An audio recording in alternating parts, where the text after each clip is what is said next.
Founder's Mouth Theatre presents Am I Old Yet? A coming-of-age comedy with a difference, in which our superheroine Helen, approaching her 80s, has a young lodger, René. Now, René's acting career is really beginning to take off, while Helen's adventure as a superheroine, with the help of a couple of Greek goddesses, Artemis and Persephone, is about to literally take off.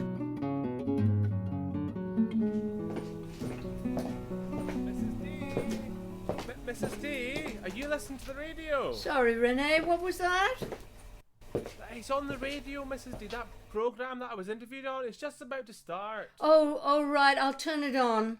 Come on down, we'll listen to it together. Sounds good.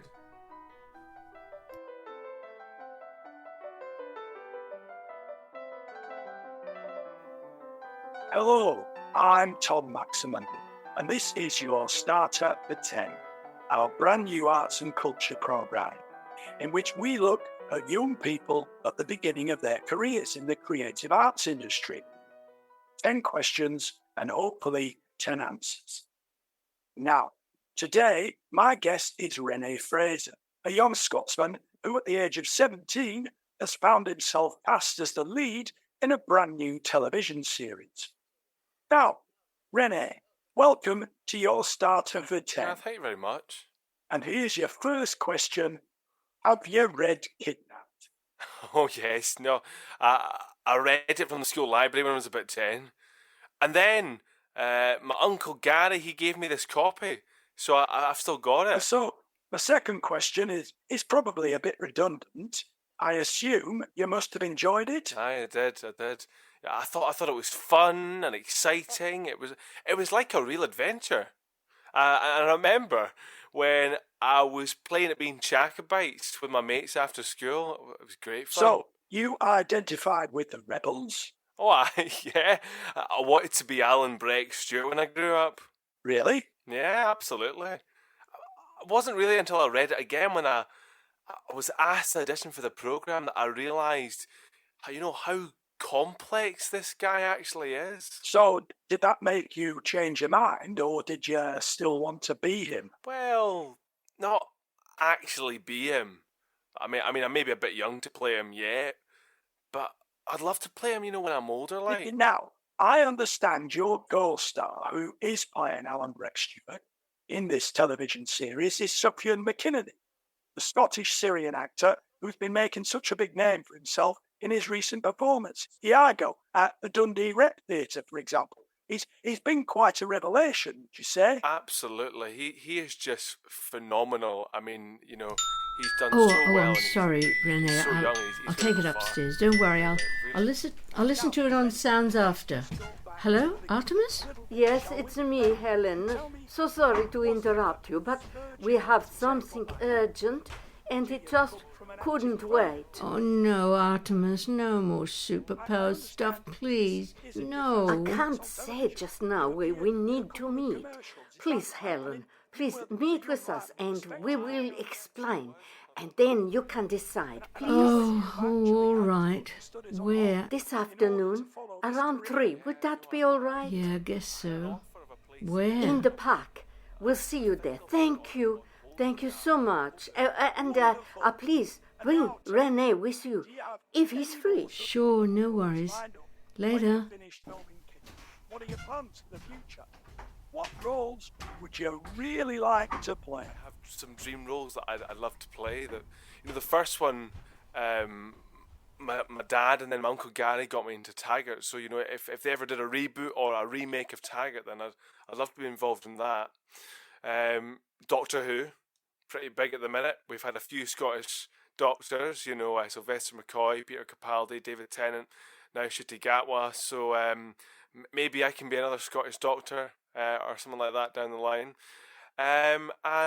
Do you know what? I'd really like to play. I'd really like to play Robert Burns or Robbie Burns if they ever did some kind of cool. adaptation. That would be great. Good on you. Of his life and his works. Yeah. So I would say, yeah, Robbie Burns would be good fun to play. Artemis, no. Just no. It has to stop. You have to make it go away. I can't. I'm not doing anything useful. I can't do anything. I just want my life back. But you have your life. It's true, Helen. We never took that away. It's still there. You are living it. No, Sephy, I'm sorry. But it's not the same. I'm terrified to breathe out. I can't use this blowing things around sort of thing again. Do you know what I'm good at? If someone stops me in the street and asks for directions, I'm good at looking up Google Maps and pointing them, setting them on their way. Because you would be amazed at the number of people who stop me in the street who don't know how to use Google Maps. So that is what I'm good at. I'm not good at cleaning up the planet. No. How do you mean no? She is so too. No.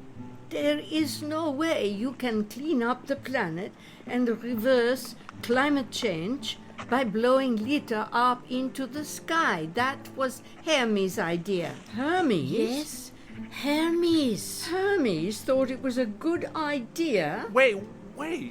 What? You mean it was all just a trick and he did it all for a joke? I'm afraid you are right, René. At first we thought it might have been Hades, but when it started to go wrong, Hermes offered to help, remember?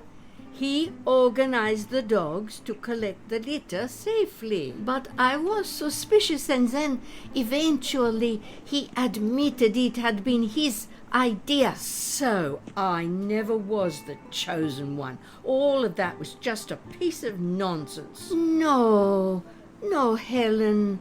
That was never a piece of nonsense. You are the chosen one. I don't get it. You're not alone, René. I'm the chosen one, but I don't actually have any superpowers to make it worth anyone's while. That is not true. You do have powers. Oh, really? What? I don't know. What is it this time? Can I lift heavy lorries with one finger? No, Helen. It's your words. You know how to speak to people. You have wisdom. You know how to fix things, and you tell the truth. That is your superpower. Really? I always thought it was a bit of a disadvantage, not having a filter. You have filter. Don't worry about that. But when you speak from your heart, you persuade people. You know how to do that. Without knowing that you're doing it, and that's perfect. That's the perfect, superior power. So we say, will you help us to help you? Helen, we need you to come with us. Oh, what, now? Yes, now. It's very important. We have a job for you. Oh, again? What we are talking about won't take long, but it is urgent, so we have to get going. Where? It's quite a long way, but it won't take long to get there. And how do you work that out? Because we're going to give you a ride. Oh, do you? What? Oh, do you have an Uber account? Oh, brilliant. Can I get free rides? No, René, not like that. I mean, she's coming with us, the way we gods travel. Oh, and what does that mean? Well, Sephy and I will carry you. You will fly like the wind. What? Oh, yes. You will enjoy it. You like to travel. See foreign countries, no? Yes and no. Don't worry. It's not a long haul flight or even a short haul flight. You'll be there in minutes. Seconds, maybe. Probably won't even notice you've gone. And then you'll be there. Am I coming too? Sorry, René. We have another task for you. Oh. This is very important. Once we're gone, you must contact Helen's daughter Janie and tell her that Helen is with us. She's absolutely fine, and she will contact her as soon as she gets back. Will you do that for us, please? Oh, okay. But she'll want to know more than that, you know. Of course.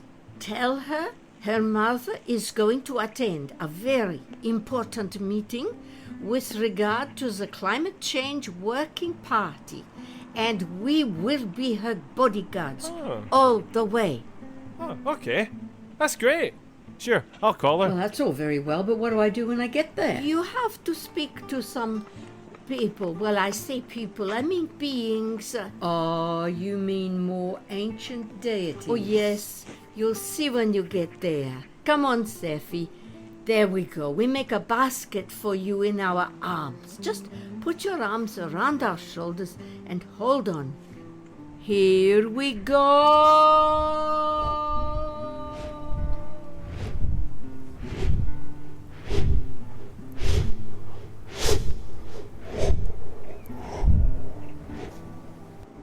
That was Destiny Calls, episode 6 of season 8. Now, in this episode, you heard Christopher McDougall as René and Matthew Field as Tom Maximan, with me playing Helen and Artemis and Persephone, having probably way too much fun doing so. Now, I'm sure you've noticed I don't have any adverts in this mini program of short episodes, but still we do need to pay our bills over here in Actorland, so it would be awfully kind if you can spare $1 or £1 or $2 to donate either at buymeacoffee.com/amioldYet or maybe even become a subscribing patron on patreon.com/amioldYet. And that way I would be able to share the generous proceeds with the actors, who are all, like me, doing it for no financial recompense. And it would be awfully nice to be able to top up our meagre incomes. Shout out to Joanna and Scott, who've already joined us over on patreon.com. Thank you so much. Thanks for listening. Stay safe